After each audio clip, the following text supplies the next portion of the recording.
Merci d'être avec nous dans Studio 210. Ça se passe sur la télévision nationale congolaise. On va aller droit dans le vif du sujet. Pas d'introduction pour annoncer les différentes rubriques, mais vous savez, vous devrez savoir simplement que l'émission se fera normalement et toutes les rubriques seront là du face à face à bâton rompu. À bâton rompu, nous y sommes donc avec le docteur Bosco Ben Youssef. Bonjour. Bonjour, monsieur le journaliste. Avec vous, nous allons parler de l'iconothérapie, une thématique que vous avez abordée dernièrement.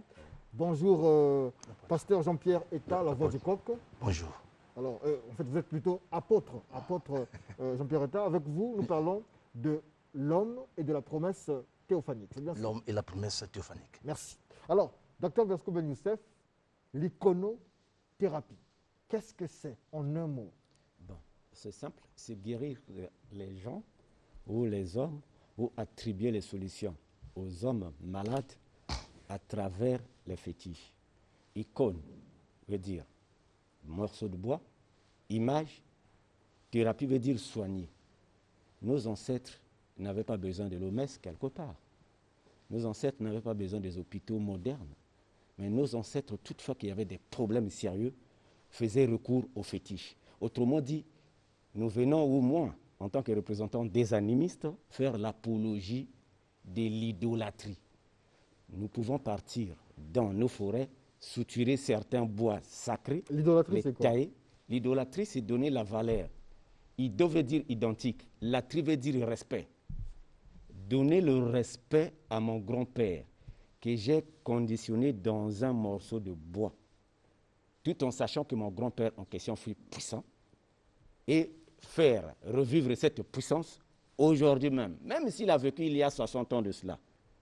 Je peux prendre un morceau de bois, je le taille, je fixe tout ce que mon grand-père aimait sur ce morceau de bois, et s'il était féticheur, guérisseur, je peux évoquer son esprit et guérir la personne malade. C'est ça, l'idolâtrie. Dans le parler congolais, on dit, il y a une belle expression qui dit loba loba, hein, loba loba toujours, ça la rien, quoi. Donc, beaucoup de théories, mais moins de pratique. Vous parlez assez, vous dites des choses, mais on ne voit pas la pratique. Aujourd'hui, nous avons un cas pratique, c'est le Covid-19. Qu'est-ce que l'idolâtrie ou l'iconothérapie a changé depuis, puisque les gens, les peuples sont aux abois, en fait. Il n'y a pas de solution, on tergiverse, on tâtonne, etc. Mais l'iconothérapie ne nous donne rien, ne nous donne pas la solution. Malheureusement, nous ne sommes pas associés. Ah non, on vous associe. Maître Waka a été récupéré dans une des commissions, entre autres. Moi, conformément à ce que je ne suis pas mieux placé de répondre à ce que Maître Waka dit ici, je crois qu'il y a les gens mieux placés pour répondre à ce que Maître Waka dit. Il a dit quoi? Qu'est-ce qu'il a dit? Je ne sais pas, vous avez dit qu'il est associé. Dans la commission là-bas des experts. Vous vous dites qu'on ne vous regarde pas, mais lui, on l'a associé, donc il vous représente là-bas. Bon, moi je suis animiste. Comme lui. Bon. Je ne sais pas, Maître Waka est passé ici, je crois, la fois dernière, il a dit que le docteur Ben, c'est un animiste qui associe la science et l'histoire. Vous n'êtes pas un puriste, en fait. Vous êtes, bon, ça c'est mes mots, un tricheur. Bon, ça c'est ce que Maître Waka pense, mais à ce que je sache, la science est une connaissance. Vous savez, pour chasser, il faut se mettre à la place de l'animal. Il faut penser comme l'animal pour mieux chasser l'animal, même l'éléphant. Maître Waka et vous sortez de la même école en réalité? Non. Mais c'est votre formateur en fait? Non. C'est pas votre maître? Il a toujours dit ici que le docteur Ben, c'est un partenaire. Moi et Maître Waka, on a travaillé en partenariat. Vous n'étiez pas l'élève? Ben n'était pas vous l'élève avant? Non, non plus. Alors, donc, un animiste, c'est d'abord un scientifique, pour commencer, parce que la nature recèle les lois et principes. Vous ne pouvez pas prendre le morceau de bois comme ça, à le remettre au médecin. Vous comprenez? Ou aux chercheurs. Mais si on maîtrise les molécules qui se trouvent à l'intérieur, on peut mieux faire soi-même. Le docteur Ben a fait par exemple la proposition d'un produit fini contre le Covid-19. Alors j'ai proposé l'iconothérapie. J'ai dit ici, il fallait disposer dans chaque salle où les malades sont internés ou mis en quarantaine, les effigies qui représente le Covid-19, enfin qui personnalise le Covid-19, mais vaincu. C'est une proposition. Vous êtes passé, personne ne nous a appelé pour cette proposition. Sur cette proposition non plus, puisque le malade, il faut être à ses côtés d'une manière ou d'une autre. Le morceau de bois, si nous voulons par exemple mettre en pratique l'iconothérapie, il faut que nous ayons les connaissances mathématiques. On fait sortir l'arbre de ces 3 dimensions, la longueur, la hauteur, la largeur. On le déconstruit. Il faut avoir les connaissances mathématiques, c'est ce que nos ancêtres faisaient. On doit calculer les dimensions. Par exemple, pour revenir sur l'animisme et la science, sur l'iconothérapie. Mais, par exemple, le docteur dit qu'il faut verser, par exemple, 10 litres de sang d'une vache pure sur ce statut, sur ce fétiche, afin de donner la guérison à tous les Congolais. Je ne dois pas dire verser seulement le sang ou les litres de sang, mais si les gens en versent, par exemple, un tonneau, ça ne va pas marcher. Donc, vous comprenez que dans l'animisme, il y a les mathématiques à l'intérieur. Vous n'allez pas, mettre à la disposition des gens les tisanes, donc vous n'allez pas, par exemple, mesurer le nombre, par exemple, des verres. Nos ancêtres, par exemple, pouvaient dire il faut au moins 4 verres, il faut au moins 5 verres. Donc, il y a la numérotation, il y a les mathématiques à l'intérieur, il y a l'arithmétique. Donc, pour revenir sur l'iconothérapie, nous disons ceci. Pour nous, les animistes, la nature, c'est notre monde. Nous rentrons dans la nature, nous faisons sortir tous les éléments mystiques.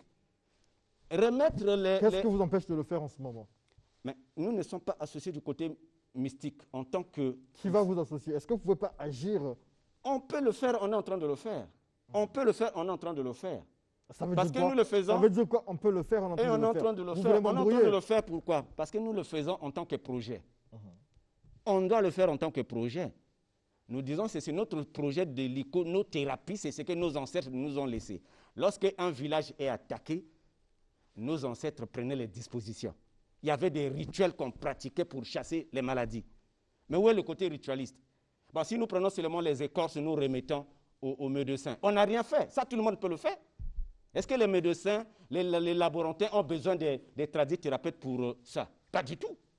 Ils peuvent prendre les véhicules, aller chercher les mêmes bois et faire. Ça veut dire, ce travail d'aller déposer seulement les écorces, tout le monde peut le faire, même ma femme. Donc en fait, vous êtes en train de vouloir dire... Moi, je pense qu'il faut d'abord rentrer dans les rituels. Même si Maître Ouaka a pris ces histoires là-bas et les déposées, ça ne compte pas. Mais ça, tout le monde peut le faire, à bien voir. En fait, est-ce que mon fils de 8 ans, je lui dis, va me chercher l'Inkekelba, va le déposer demain au laboratoire national. Il le fera. Ce n'est pas une commission. Aller cueillir quelque chose, aller déposer, c'est faire un travail. Donc en fait, Ouaka n'a rien fait. Moi, je ne dis pas que le Maître Ouaka n'a rien fait, je dis que le travail des mystiques n'est pas encore associé. Mais Maître Ouaka, c'est un mystique. Moi, je ne suis pas dans le contexte de Maître Ouaka. Je m'adresse à Maître Ouaka. Je sais là où vous voulez en venir. On fait l'économie du temps. Oui, je dis ceci. Moi, je suis venu parler de mon thème maintenant de Maître Ouaka. Mais justement, vous avez votre thème, vous réagissez par rapport à ce que Maître Ouaka... Mon thème veut ceci. Voilà, ils nous ont monté une statuette ou un fétiche à l'auteur, par exemple, des Brazza. Là où nous allons venir faire des rituels. Vous avez dit quoi? Monter une statuette ou un fétiche à la hauteur, par exemple, du monument de Debraza. Ok, d'accord. Le bois est ici, nous sommes dans un pays tropical. Là où nous viendrons faire des rituels afin que les produits qu'on va donner aux malades puissent apporter leur effet. Ce n'est pas seulement parler, ce n'est pas seulement prier. Nous sommes dans un pays animiste, à bien voir. Ah bon? J'ai besoin que l'art puisse intervenir. Il faut que les artistes interviennent aussi. Il faut associer tout le monde. Nous sommes les mystiques. Nous allons rentrer du côté mystique. Depuis que vous parlez à la télé, ça sera votre dernier mot. Et non seulement du côté biochimique du combat de Covid-19. Nous sommes dans un pays attaqué. Il nous faut aussi des rituels ésotériques approfondis. Qu'est-ce que vous avez fait comme démarche pour que, voilà, en dehors de passer à la télévision? La télé est là pour ça, c'est une télévision en dehors nationale. De la télévision. Voilà pourquoi nous disons ceci. Nous avons un projet. Puisque l'animisme est un projet de connaissance, nous avons ce projet-là sur le fétiche qui sera monté, là où toutefois qu'il y a les maladies, toutefois qu'il y a les épidémies, parce que ça n'a pas fini, il y a d'autres qui viendront. Nous pouvons nous rendre à la case de la guérison, on monte une case de guérison, là où nous allons venir, hormis sur le laboratoire ordinaire, scientifique, on peut mettre en place les laboratoires ésotériques approfondis, pour venir d'abord parler à nos ancêtres qui ont bâti cette nation, verser les vins, faire les sacrifices, et prier afin que les produits qu'on donnera aux malades puissent apporter leur effets. Donc l'iconothérapie, c'est ça. La répétition étant la mère des sciences, Oui. nous vous disons de regarder cette caméra et de donner vos contacts, certainement que vous serez associés. Non seulement pour le cas de Covid-19, il y a des gens qui ont des cas autres que ça. Les maladies continuent, les sorciers ont même profité.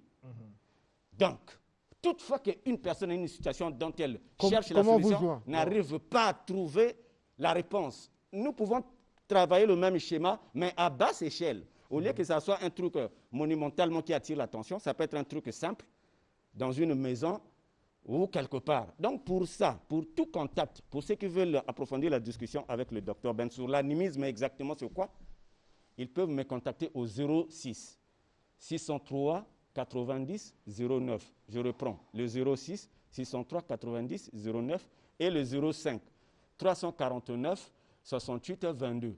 05 349 le 68 22. Mais aussi peut vous contacter pour un face-à-face à travers ce numéro. Mais tout celui qui veut débattre avec moi sur qu'est-ce que c'est que l'animisme, c'est très sérieux ce que je répète ici. Tout celui qui veut débattre avec le docteur Ben sur est-ce que l'idolâtrie, l'animisme est à l'ordre du jour actuellement ou qu'est-ce que c'est que l'animisme ou la science. Le docteur Ben peut être ici le dimanche prochain pour le débat. Je suis disposé pour ça. Merci beaucoup, docteur Bosco Ben Youssef. Je rappelle que vous êtes guide spirituel du Nouvel Ordre des Animistes. Vous restez avec nous sur ce plateau, le temps que je m'entretienne aussi avec l'apôtre Jean-Pierre Eta, la voix du coq. La voix du coq, vous devez donner de la voix en ce moment, vous devez parler en ce moment, parce que notre thème aujourd'hui, c'est l'homme et la promesse théophanique. Que renferme ce thème? Quel est le message que vous voulez faire passer? Évidemment, vous allez parler, n'est-ce pas, merci d'abord à mon fils Jazz. Vous parlez, n'est-ce pas, de mon message clé, la voix du coq. Entre-temps, n'est-ce pas, dans mon bureau, je vous parlais un peu comme un villageois. Et je disais que notre horloge au village, c'est le coq. Et le vrai coq chante de 13h, 13h15. Donc, la voix qui chante à travers le coq, c'est la voix qui proclame le réveil. C'est l'exemple de Pierre dans Matthieu 26. Et quand il faisait les implications, que moi je ne te quitterai jamais. Il dit, Pierre, avant que le coq ne chante 2 fois, tu me régneras. Et quand le coq a chanté au moment où Jésus était flagellé, alors pendant ce temps, alors les 3 serviteurs sont passés, alors pour dire, toi aussi tu étais l'un de Jésus. Il a fait des implications, il a nié. Alors la 13e fois, n'est-ce pas, de ce serviteur-là, et il y a eu donc, après le régnement, la voix du coq s'est retentie. Jésus regarde Pierre, Pierre regarde Jésus, et le regard disait tout. Et Pierre se retirait de la foule, et pour s'appuyer contre le mur, il a mis les mains sur la tête, il a commencé à pleurer. C'était la repentance de cet Pierre qui a créé le réveil. La voix du coq. On vous écoute sur l'homme et la promesse théophanique. Voilà. L'homme, il faut savoir que le peuple congolais a oublié une chose. Oublié une chose, comme Ésaïe 1 le dit, dans ses 5 premiers versets, et que l'âne connaît, n'est-ce pas, sa bergerie. Et même le bœuf connaît son possesseur. Alors, l'homme crié ne connaît pas son créateur. Et le peuple congolais, l'Église, perd son originalité, toi et moi, et pour aller adorer les idolâtries. Et comme mon ami venait, n'est-ce pas, d'en parler. Alors, ils ont oublié qu'il y a un Dieu créateur et qui nous a créés, qui nous a aimés, et qui nous a fait la promesse en envoyant le Fils Jésus dans Jean 3, 16, et que quiconque croit en lui ne plie ses poings, mais qu'il ait la vie éternelle. Donc la promesse, c'est un engagement verbalement par écrit, ou bien par un engagement qui peut être verbal ou bien par écrit, qui consiste à faire. Et c'est aussi, n'est-ce pas, la manière d'obtenir des résultats qu'on espère. Voilà la promesse. D'accord. Et la promesse est faite à qui, en fait? La promesse est faite, n'est-ce pas, au peuple. Aujourd'hui, nous parlons, n'est-ce pas, en particulier du peuple congolais, et qui a perdu son originalité avec l'Église. Donc la promesse de la naissance à l'ambition, c'est recevoir, c'est hériter le royaume de Dieu. Vous dites que le peuple a perdu son identité, voilà, avec son originalité avec l'Église. Voilà. Qu'est-ce que ça veut dire? Ça veut dire que le peuple essaie de tourner vers les dieux inconnus. Les dieux qui ils ont des yeux qui ne voient pas, des nez qui ne respirent pas. Le fétichisme et toutes ces choses. Voilà tout ça. Donc ils ont oublié le Dieu. Et ils ont, n'est-ce pas, bafoué les 10 commandements dans Exode 20. Alors pour que la promesse se réalise, cette promesse théophanique, quelles sont les conditions? Qu'est-ce qu'il faut faire? Voilà. Il faut donc croire à son Fils. Parce que tout est donné, dit, tout pouvoir m'est donné. Et tout pouvoir m'est donné dans les cieux sur la terre. Donc il faut croire au Fils qui a la vie éternelle. Le Fils, Où la c'est Bible qui? dit, c'est Jésus-Christ, Jésus. d'accord. La Bible dit, dans Jean 3,16, c'est un verset célèbre des Saintes Écritures. Il est principal. Il dit, Dieu est amour. Alors, non seulement il aimait, il a donné. Et son Fils, en fait, quiconque croit en lui, croire, ça veut dire l'accepter, égale devenir enfant de Dieu, desquels ils sont nés. Alors, il ne mourra pas. Alors, s'il y a des maladies qui l'attaquent comme la pandémie aujourd'hui, il sera donc gardé parce que Colossiens 3 le dit. Alors, nous sommes donc gardés en Jésus de par sa mort et de par sa résurrection, nous revenons en vie. Et quiconque croit en lui, alors comme le reçoit comme Seigneur, parce qu'il guérit le corps, sauveur, parce qu'il guérit l'âme, il a la vie éternelle. C'est ça l'ambition de notre Dieu à nous.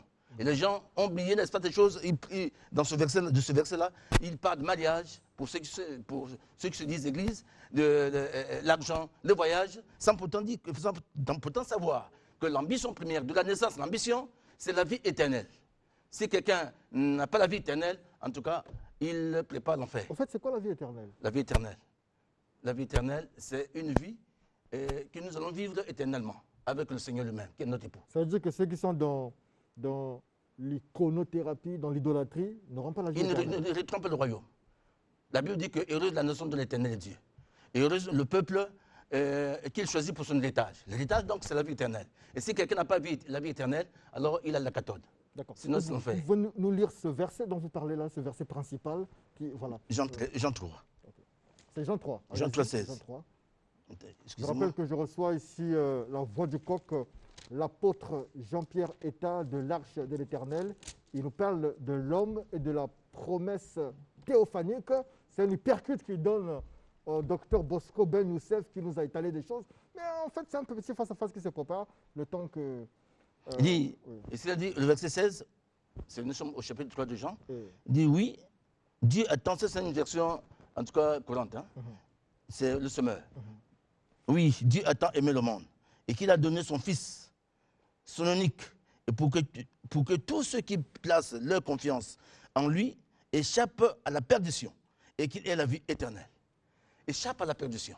Donc ceux qui ne l'ont pas reçu, comme Seigneur Sauveur, ils sont perdus. Comment on fait pour recevoir Jésus comme Seigneur et Sauveur? Comment ça se passe? Parce que mon ami Sorel État qui vient ici, qui est souvent en contact avec les peuples autochtones, j'ai des gens qui ne connaissent pas Jésus. Comment ils voient quel est le miracle qu'on fait? Voilà, pour que le ces gens miracle est changent, simple. pour que ces gens se C'est convertissent? simple. Oui. Le jour de la Pentecôte, pendant la 50e semaine, et quand le Saint-Esprit est descendu, alors il y a eu des gens qui ont parlé en langue. Alors, et le peuple, n'est-ce pas, qui n'avait pas le Seigneur, ils se sont accourus vers les 120 personnes. Le chiffre 120 parle la fin de la chair et le commencement de la vie de l'esprit. Ils ont posé la question, mais pour recevoir l'esprit, que ferons-nous donc alors, frères, hommes? Il dit, repentez-vous, hein? Vous allez recevoir donc Jésus comme votre Seigneur Sauveur, et vous serez baptisés en lui, et vous aurez le don gratuit du Saint-Esprit, et vos péchés seront pardonnés. C'est ça donc l'enclos pour être enfant de Dieu. D'accord. Merci beaucoup pour toutes ces précisions. Au moins, je vais revenir. La repentance, c'est quoi? La repentance, Oui, c'est quoi en fait? changement de vie, changement de comportement, changement d'attitude. Se tourner vers ce qui est vers la mort, se détourner de ce qui est la mort et aller vers ce qui est la vie. Merci beaucoup, apôtre Jean-Pierre État, la voix du coq. Merci pour ces enseignements. C'est l'Arche de l'Éternel. L'Arche de l'Éternel est située où et comment faire pour vous joindre pour ceux qui aimeraient être édifiés parce qu'aujourd'hui, ça se passe un peu au téléphone. Ok, nous sommes à l'interland comme dans les agglomérations. Ici à Brazzaville, nous avons au moins 4 assemblées. Et l'assemblée mère se trouve sur la rue Abala 17, Talangay. D'accord. 17 Talangay. Ok, vous avez un numéro de téléphone? Oh oui, j'ai un 06 691 94 59. 06 691 94 59.